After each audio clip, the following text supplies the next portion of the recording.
Alam mo ba na sa pinakamalaking sakuna sa karagatan noong panahon ng kapayapaan, hindi lang tubig at apoy ang naghintay sa mga biktima?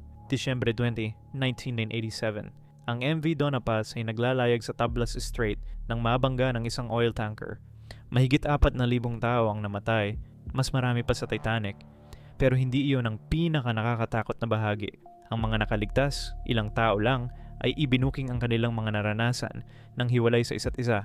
Hindi sila nagsabuatan, hindi sila nagkita pagkatapos. Pero iisa ang kanilang sinabi, may mga anyo sa ilalim ng tubig, hindi mga bangkay, hindi mga nalulunod, gumagalaw ang mga ito ng may layunin. Hinihila ang iba pababa, ginagabayan ang iba patungo sa mga lumulutang na kahoy, parang pumipili. Isang babae ang nagsabi na may dumampi sa kanyang binte, pero binitawan siya. Ang katabi niyang lalaki ay hindi na lumitaw. Bakit siya pinili na mabuhay? Walang sagot ang Tablas Strait. Nanatili ang lihim nito kasama ang 4,000 kaluluwa sa ilalim ng dagat.